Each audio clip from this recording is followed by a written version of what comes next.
नमस्कार।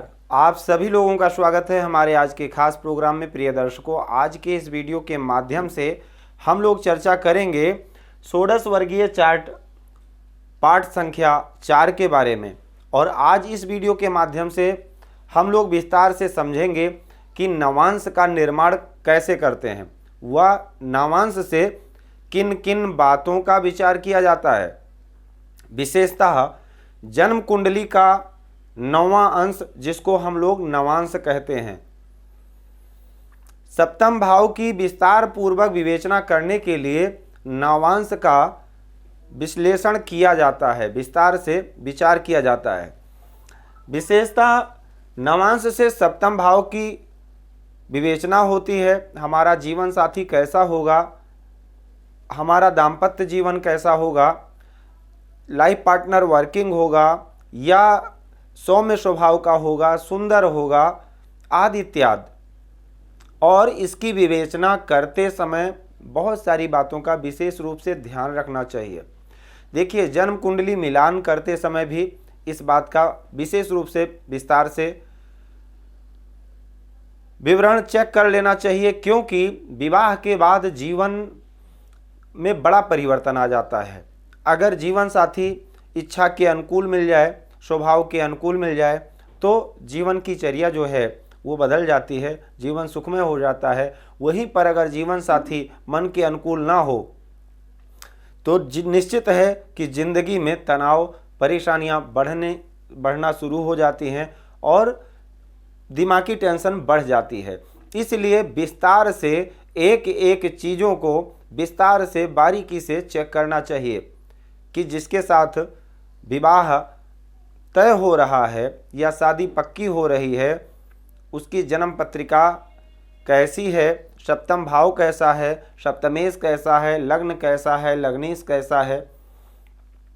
अगर पति के बारे में विचार कर रहे हैं तो देवगुरु बृहस्पति की स्थिति कैसी है, अगर पत्नी के बारे में विचार कर रहे हैं तो शुक्र कैसा है, आदि इत्यादि। नवांश में शुक्र और बृहस्पति किस स्थिति में है, नवांश के लग्नेश सप्तमेश की स्थिति क्या है, किस प्रकार से नवांश का निर्माण किया जाता है और किन किन बातों का विशेष रूप से ध्यान रखा जाता है, वह किस प्रकार से योग बनते हैं तो जीवन साथी अच्छा मिलता है, सुंदर मिलता है, पत्नी सुंदर मिलती है, सुशील मिलती है, और किस प्रकार से योग बनते हैं तो जीवन साथी का सुख नहीं मिल पाता है या कलेश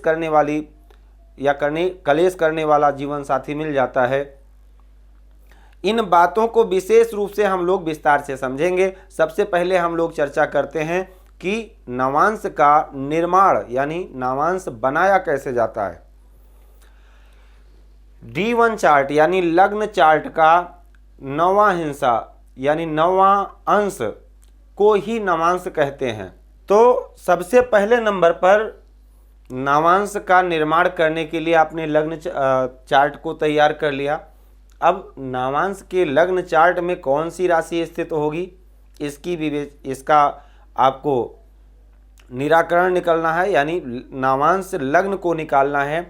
तो कैसे निकालेंगे, विशेष 2-3 सूत्र हैं, छोटे छोटे, बहुत ही सरल हैं, जिसको आप ध्यान में रखेंगे तो आप नंगी आंखों से विस्तार से तुरंत आपको तैयार करने की भी ज़रूरत नहीं पड़ेगी।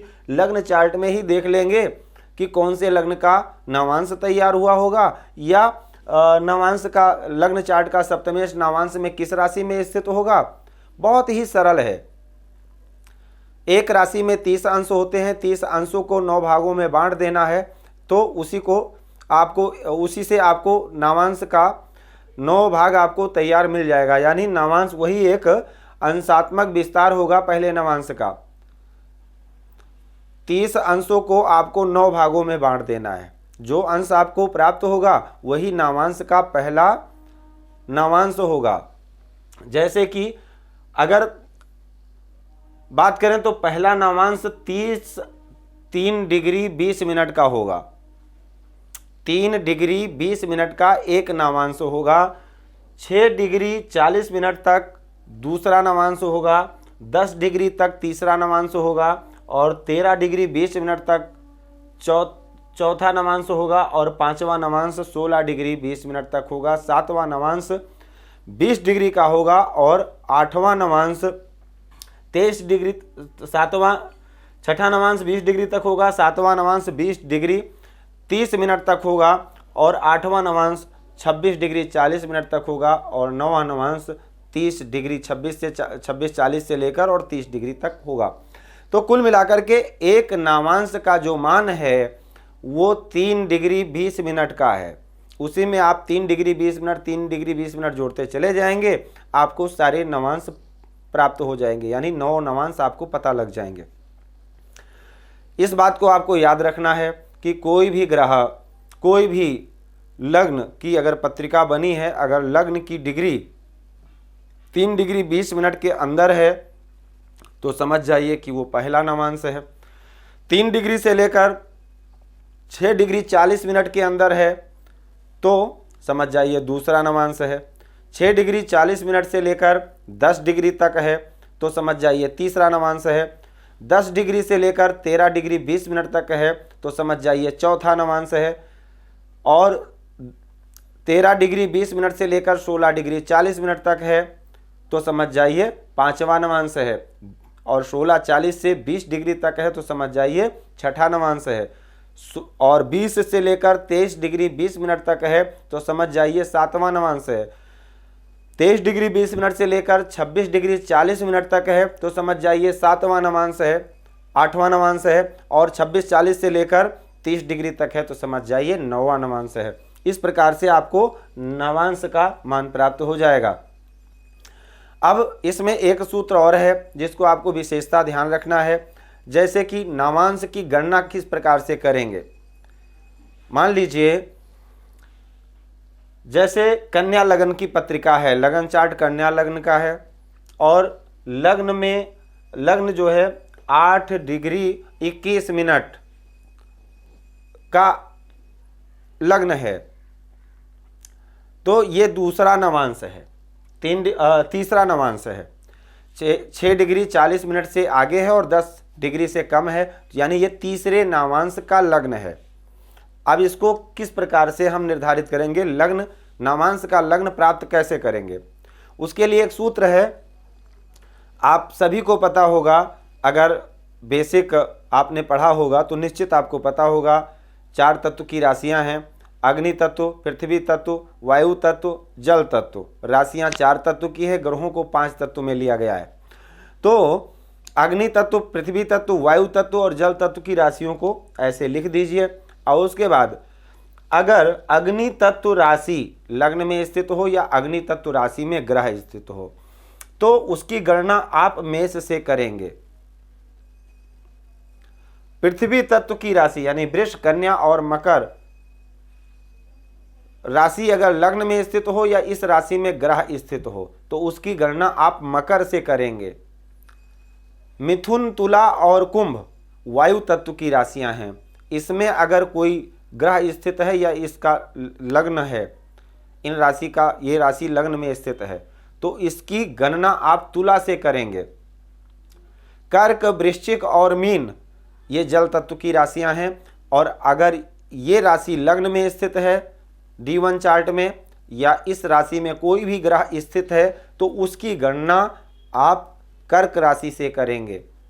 आप लोग देखिए एक नवांश हम लोग तैयार करते हैं, इसमें आपको बढ़िया से समझ में आ जाएगा।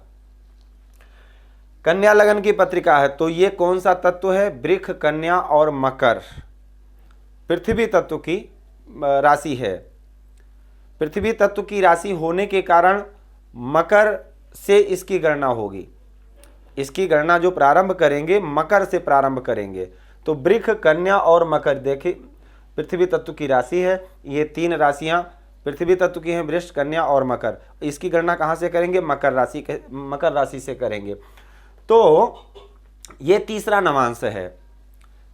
6 डिग्री 40 मिनट से लेकर और 10 डिग्री के बीच में लग्न की डिग्री है तो इसके लिए हम ये तीसरा नवांश है तो इसलिए मकर राशि कहाँ पर है, पंचम भाव में।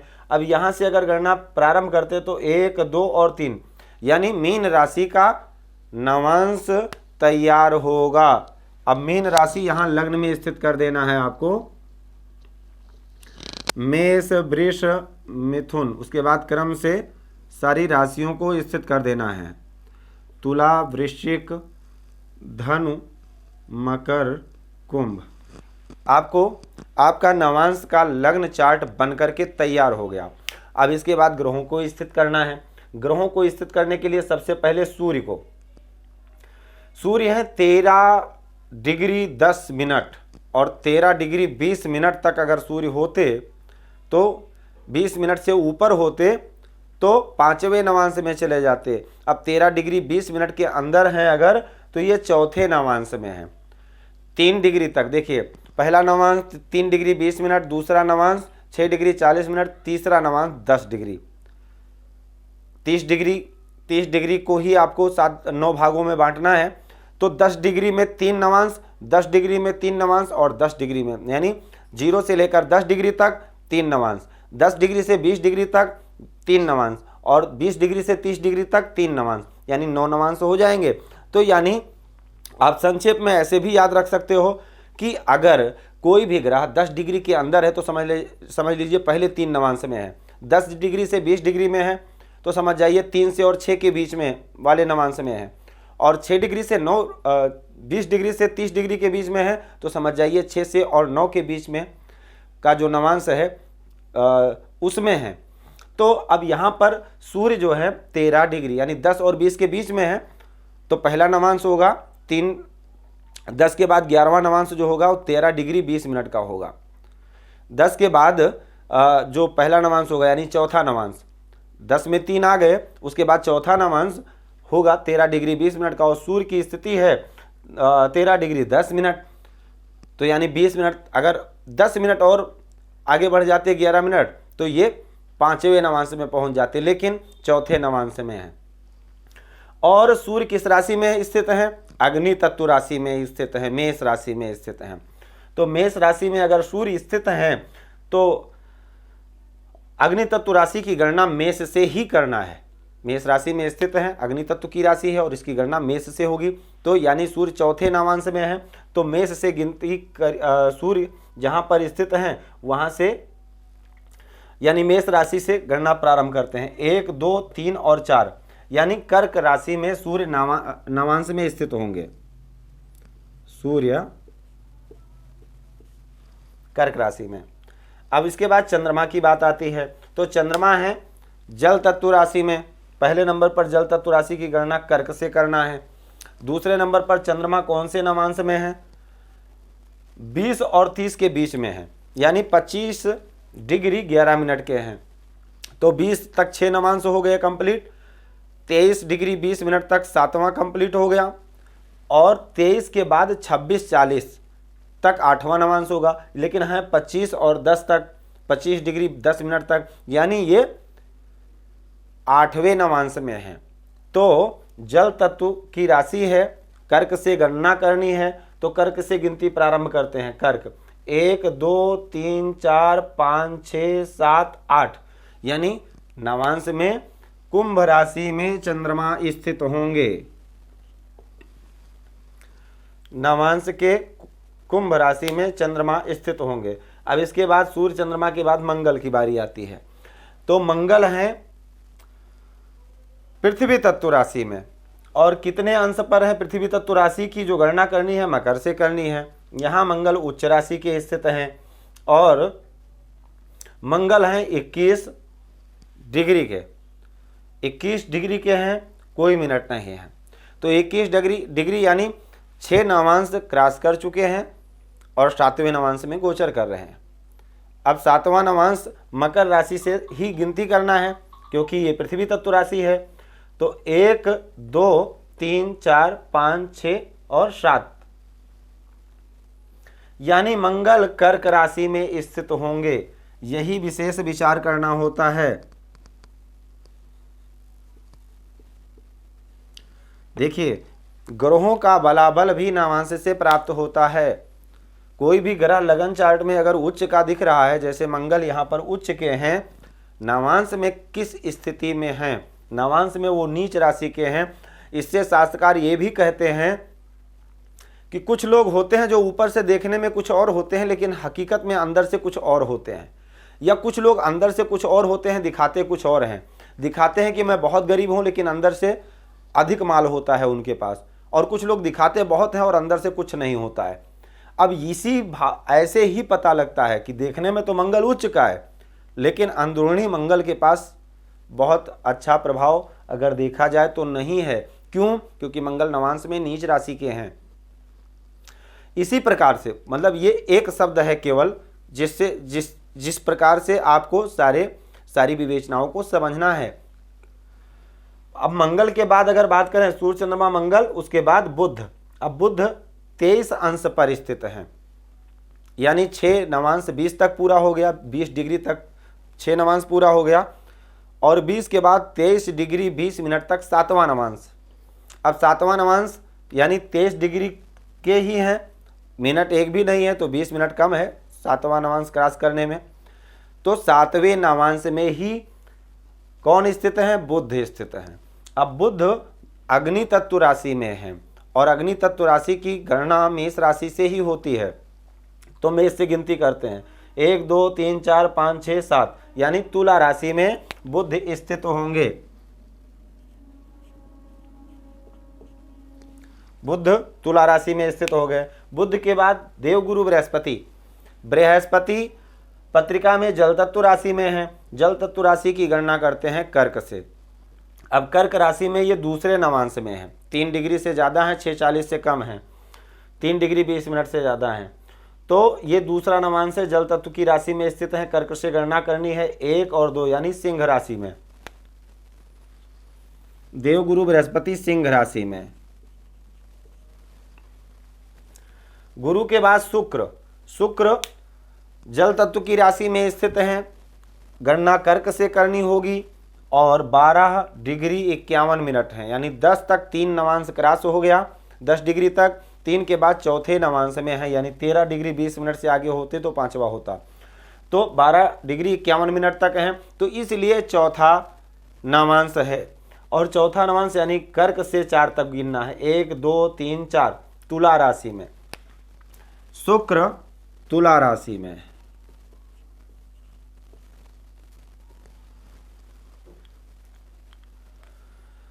शुक्र तुला राशि में स्थित हो गए। अब इसके बाद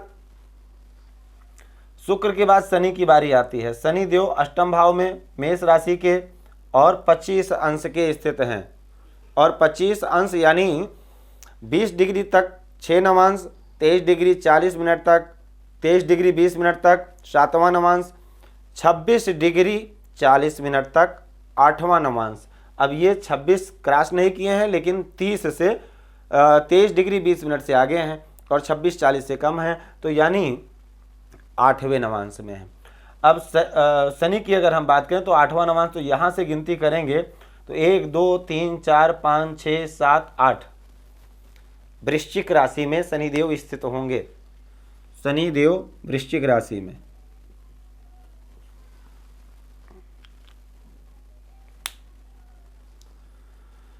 अब शनिदेव के बाद राहु केतु की बात कर लेते हैं। 3 डिग्री 50 मिनट राहु पृथ्वी तत्व राशि में है और 3 डिग्री 50 मिनट यानी दूसरे नवांश में है। दूसरे नवांश में है और पृथ्वी तत्व राशि में है, मकर राशि से गणना करनी होगी। तो 1 और 2 यानी कुंभ राशि में राहु स्थित होंगे।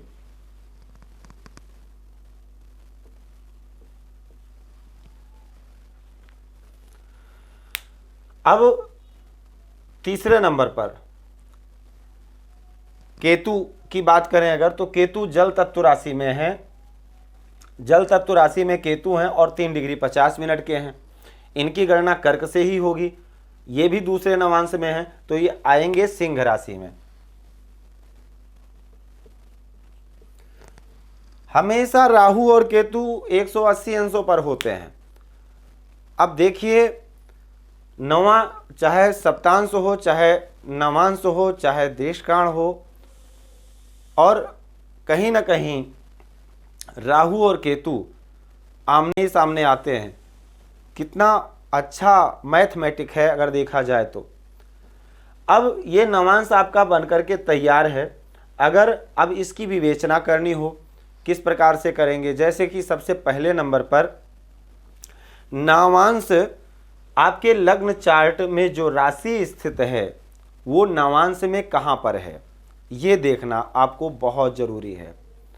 कहीं नवांश का जो लग्न चार्ट है वो D1 चार्ट का जो छठे, सातवें, छठे, आठवें और 12वें भाव में राशि स्थित है, कहीं लगन में वो तो नहीं है पहले नंबर पर। तो कन्या राशि जो कि नवांश में मीन राशि स्थित है, जो कि लग्न चार्ट में सप्तम भाव में स्थित है। देखिए कितना सटीक संयोग बनता है।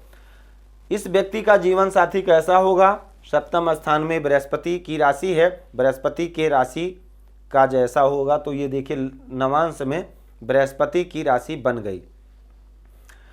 शुक्र और चंद्रमा यहाँ लग्न चार्ट के सप्तम भाव में स्थित हैं। तो शुक्र अष्टम में है, तुला राशि के हैं, बुध के साथ हैं, जो कि सप्तमेश के साथ बैठे हैं, बैठे हैं। और गुरु पर यहाँ नवांश के सप्तमे लग्नेश का प्रभाव चंद्रमा पर है। अब बड़ी बात यह है कि दूसरे नंबर पर सप्तम स्थान में जो राशि है वो नवांश के लग्न में स्थित है, और लग्न में जो राशि है वो सप्तम स्थान में स्थित है। यहाँ पर बुध की अगर बात करें तो अष्टम स्थान में है लग्न चार्ट के, और सप्तम स्थान में बुध की अगर बात करें तो वो भी अष्टम भाव में है। अब ये अगर देखा जाए तो अगर आप स्त्री जातक की पत्रिका का विचार करते हैं, स्त्री जातक की पत्रिका अगर है तो उसके लिए आपको पति के लिए गुरु को देखना होगा, और गुरु से सातवें देखना होगा, गुरु किस स्थिति में है और गुरु से सातवां भाव किस स्थिति में है। अगर स्त्री जातक की, अगर पुरुष जातक की पत्रिका है, अगर पत्नी के लिए विचार करना है तो विशेषता शुक्र को देखना है। अगर देखा जाए तो शुक्र अष्टम भाव में है। देखिए सबसे बड़ी बात यह है कि ना तो लग्न में कोई शुभ ग्रह है और ना सप्तम स्थान में कोई शुभ ग्रह है। सप्तमेश की बात करें तो अष्टम भाव में है, लग्नेश की बात करें तो छठे स्थान में राहु केतु के एक्सेज में है। अब यहां पर भी अगर देखा जाए तो बृहस्पति अपने से 9वें गए हैं और अष्टम भाव में सूर्य और शनि स्थित हैं। देखिए लग्नेश अष्टम भाव में, सप्तमेश और लग्नेश का खडाष्टक संबंध, है। शुक्र कारक हैं, सप्तम भाव में उच्च के बैठे हैं, बस एक ही ये बहुत बड़ी बात है। और चंद्रमा के साथ बैठे हैं, चंद्रमा जो कि एकादश स्थान के स्वामी हैं, पंचम भाव में है। और शुक्र की अगर बात करें तो शुक्र इस जन्म पत्रिका में अष्टम यानी सप्तम से 8वें घर के स्वामी है, प्लस भाग्य स्थान के स्वामी है, सप्तम भाव में। तो सप्तम भाव में शुक्र और चंद्रमा का स्थित होना यह दर्शाता है, या यहाँ पर मीन लगन या कन्या लगन सप्तम भाव में या लग्न में स्थित होना ये दर्शाता है कि इस जातक की पत्नी सुंदर होगी, कोई संशय नहीं है। लेकिन वैवाहिक जीवन कैसा होगा? वैवाहिक जीवन के लिए सबसे पहले नंबर पर गुरु का विचार शुक्र का विचार करते हैं। पत्नी के लिए शुक्र का विचार करते हैं। अगर शुक्र की हम बात करें तो शुक्र सप्तम भाव में उच्च के बैठे हैं, और दूसरे नंबर पर नवांश में अगर देखा जाए तो अष्टम भाव में जरूर हैं, लेकिन बुध के साथ हैं, जो बुध सप्तम के ही स्वामी हैं, अष्टम में गए हैं। ये बहुत अच्छी बात नहीं है कि सप्तमेश नवांश में अष्टम भाव में स्थित है, मध्यम कह सकते हैं, बहुत पीड़ा नहीं है लेकिन मध्यम कह सकते हैं। क्योंकि बड़ी बात यह है कि दोनों नवांश में और लगन चार्ट में लग्न शुभ है, लग्नेश दोनों जगह अगर देखा जाए तो यहाँ लग्न चार्ट में भी पीड़ित है, और नवांश में भी अगर देखा जाए तो सप्तमेश और लग्नेश दोनों पीड़ित हैं। इसलिए दाम्पत्य जीवन कह सकते हैं मध्यम होगा। पत्नी सुंदर मिलेगी लेकिन दाम्पत्य जीवन मध्यम होगा, और यही बात इस पत्रिका में है।